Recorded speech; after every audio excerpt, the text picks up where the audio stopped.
اللهم صل على سيدنا ومولانا محمد وعلى سيدنا علي وسيدتنا فاطمة وسيدتنا زينب وسيدنا حسن وسيدنا حسين.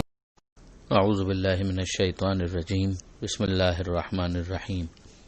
الحمد للہ رب العالمین والصلاة والسلام علی اشرف الانبیاء والمرسلین واہل بیتہ الطیبین الطاہرین المعصومین. اما بعد. سورہ براءت آیت نمبر 21 سے آیت نمبر 26 21 سے 26. گزشتہ صفحے پر ہم نے دیکھا کہ پروردگار عالم نے حاجیوں کو پانی پلانا اور مسجد حرام یعنی خانہ کعبہ والی مسجد اس کو لک آفٹر کرنا اس دعوے کے مقابلے میں فضیلت کے اعتبار سے اسے زیادہ اہم جانا کہ جو ایمان لایا اللہ پر، آخرت کے دن پر اور اللہ کی راہ میں اس نے جہاد کیا. ارشاد ہوا کہ یہ لوگ اللہ کے نزدیک برابر نہیں ہو سکتے، اور پھر اس کے بعد اعلان ہوا کہ ایمان لانے والے، ہجرت کرنے والے اور اللہ کی راہ میں اپنے مال سے اور اپنی جان سے جہاد کرنے والے ان کا درجہ عظیم تر ہے اللہ کے نزدیک، اور یہی لوگ کامیاب ہیں. اس کے حوالے سے بات ہو چکی کہ یہ حضرت امیر المومنین علی ابن ابی طالب علیہ السلام کی فضیلت کے حوالے سے نازل ہوئی، جس کا ذکر پروردگار عالم نے اس طرح سے کیا. پھر اس کے بعد ارشاد ہوتا ہے کہ یبشرہم ربہم برحمت منہ کہ انہیں ان کا رب خوشخبری دیتا ہے اپنی طرف سے رحمت کی، رضا کی اور جنت کی. لہم فیہا نعیم مقیم، یہ اس میں رہیں گے اور ایسی نعمتوں میں ہوں گے کہ جو برقرار رہنے والی ہے، یعنی جن نعمتوں کو زوال نہیں ہے. خالدین فیہا ابدا، اور اس میں یہ ہمیشہ ہمیشہ رہیں گے. ان اللہ عندہ اجر عظیم، اللہ کے پاس وہ صلہ ہے جو بہت بڑا ہے، اجر عظیم ہے، بہت بڑا صلہ. پھر ارشاد ہوتا ہے کہ یا ایھا الذین آمنو، اے ایمان لانے والوں، لا تتخذوا آباءکم و اخوانکم اولیاء، اپنے باپ اور بھائیوں کو بھی جو کفر کو ایمان کے مقابلے میں پسند کریں انہیں اپنا حوالی موالی مت بناؤ، ان میں داخل مت کرو. ایک اصولی بات یہ ہے کہ اگر اسلام دین فطرت نہ ہوتا تو اور بات تھی. اسلام تو دین فطرت ہے، اور فطرت ہی کے اندر ہے ماں باپ سے محبت ہے، اولاد سے محبت ہے، بھائیوں سے محبت ہے، بہنوں سے محبت ہے، رشتہ داروں سے محبت ہے.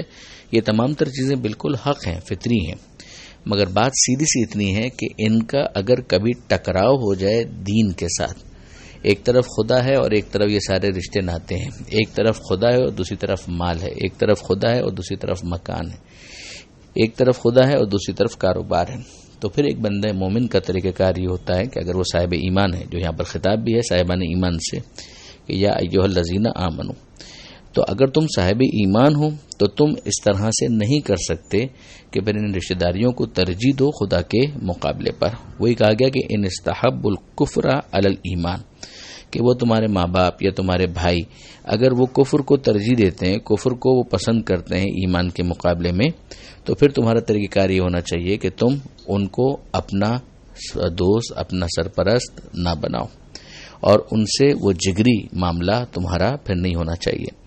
ماں باپ کے کیس کے اندر ٹھیک ہے کہ اگر ان کی ضرورتیں وہ پوری کر دی جائیں، مگر یہ نہ ہو کہ دین کا تقاضا ہو کہ انسان ہجرت کرے اور وہ اس وجہ سے ہجرت کو ترک کر دے. تو یہاں پر پروردگار عالم نے اس معیار کو بیان کیا ہے. باقی دین فطرت ہونے کے اعتبار سے محبتیں دوستوں سے، رشتہ داروں سے کوئی حرج اس میں نہیں ہے، مگر افراط اس میں نہیں ہونا چاہیے، لمٹس کو اس میں کراس نہیں کرنا چاہیے. وَمَن يَتَوَلَّهُم مِّنكُمْ فَأُولَٰئِكَ هُمُ الظَّالِمُونَ، اور اگر اس کے باوجود ان سے تمہارا تولا ہے، تم میں سے کوئی ان کے ساتھ حوالی اور موالی والا تعلق قائم رکھنا چاہتا ہے، فَأُولَٰئِكَ هُمُ الظَّالِمُونَ، تو وہ لوگ ظالم ہیں. قل، اے حبیب ان سے کہہ دیجئے، ان کان آباؤکم، یہاں پر ایک فہرست آ رہی ہے. کچھ رشتوں کے حوالے ہیں، کچھ مال و دولت کی باتیں ہیں، اور یہ فہرست تقریباً 8 چیزوں کی ہے کہ انکان آباؤکم، اگر تمہارے ماں باپ، و ابناؤکم اور تمہاری اولاد، و اخوانکم اور تمہارے بھائی، و ازواجکم اور تمہارے شریک حیات، تمہاری بیویاں، و عشیرتکم اور اسی طرح سے تمہارے عزیز رشتہ دار. یہ سارے اب تک جو حوالے آئے ہیں یہ رشتوں کے حوالے ہیں. ماں باپ کی بات ہو گئی، اولاد کی بات ہو گئی، بھائیوں کی بات ہو گئی، ازواج کی بات ہو گئی، اور دیگر رشتہ داروں کی بات ہو گئی. و اموال اور تمہارے مال، اقترفتموہا جو تم نے جمع کیا ہے، انسان نے مال کمایا ہے، دولت اکٹھی کی ہے، وہ بھی اسے عزیز ہوتی ہے. و تجارتن اور وہ تمہارا بزنس، وہ تمہارا کاروبار، تخشون کسادہا کہ جس کے مدھم ہو جانے کا تمہیں خدشہ رہتا ہے. و مساکنہ اور تمہارے مکانات. یہ 8 چیزیں ہو گئیں. ترضونہا اگر تم، وہ تمہارے مکانات جو جن سے تم بہت پسند کرتے ہو، جو تمہیں بہت منتظر ہیں.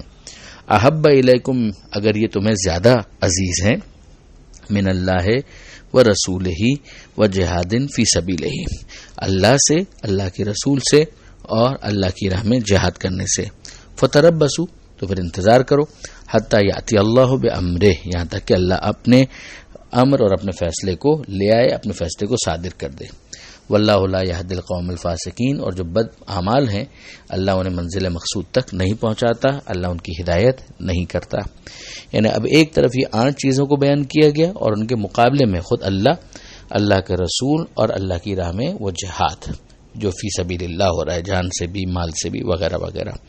تو اگر ایک انسان ان دونوں میں خدا، رسول اور جہاد کو ترجیح نہیں دیتا تو پھر وہ انتظار کرے کہ یہاں تک کہ اللہ کا فیصلہ آ جائے. نہ ان چیزوں نے باقی رہنا ہے اور نہ ہی خود انسان نے باقی رہنا ہے.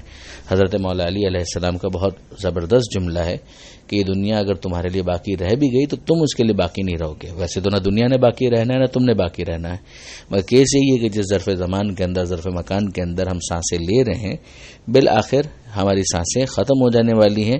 اگر یہ دنیا عارضی طور پر کچھ اور عرصے تک بھی باقی رہی تو ہم نے بہرحال باقی نہیں رہنا. ایک وقت آئے گا کہ جب ہمیں اس دنیا سے چلے جانا ہے.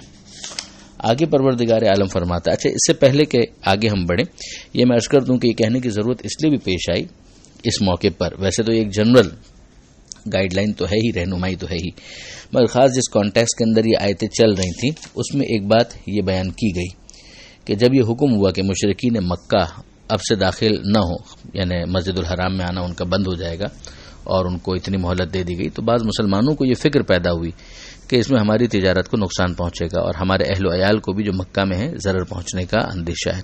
اس پر یہ آیت نازل ہوئی. اور ظاہر ہے کہ اب اس کی تفصیلات جو ہے مزید اگر آپ دیکھنا چاہیں تو مفصل کتابوں میں اور من جملہ تفسیر نمونہ کے اندر دیکھی جا سکتی ہیں. اب یہاں پر جو آیت آ رہی ہے اس میں پروردگار عالم خاص اپنی مدد کا ذکر کرتا ہے اور اس میں غزوہ حنین کا خاص اس نے حوالہ دیا کہ لقد نصرکم اللہ فی مواطن کثیرہ، کہ یقیناً اللہ نے تمہاری مدد کی ہے بہت سے مقامات پر. وہ یوم حنین اور حنین کے دن، حنین والے دن. اب ظاہر ہے کہ کچھ غزوات وہ ہیں کہ جن کے نام قرآن مجید کے اندر آئے، جیسے جنگ بدر کا نام آیا ہے، اسی طرح سے یہ جنگ حنین ہے، اس کا بھی نام پروردگار عالم نے بیان کیا ہے. اور اس کے علاوہ بہت سے موقع ہیں، ہر ایک کا نام نہیں آیا، مگر ان کو کہا گیا کہ فی مواطن کثیرہ، کثیر موقعوں پر. اور ایک روایت ہمارے پاس ہے کہ یہ موقع تقریباً 80 بن جاتے ہیں کہ جن میں پروردگار عالم نے مختلف غزوات، ان تمام غزوات کی تعداد کو ایک محتاط اندازے کے مطابق شمار کیا گیا تو وہ 80 بنتے ہیں.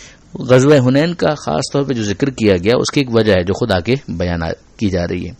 اذ اعجبتکم کثرتکم، کہ جب تمہاری کثرت یعنی تمہاری تعداد کے زیادہ ہونے نے تمہارے اندر ایک غرور پیدا کر دیا تھا. فلم تغن عنکم شیئا، تو تمہاری اس تعداد نے تمہیں کوئی فائدہ نہیں پہنچایا.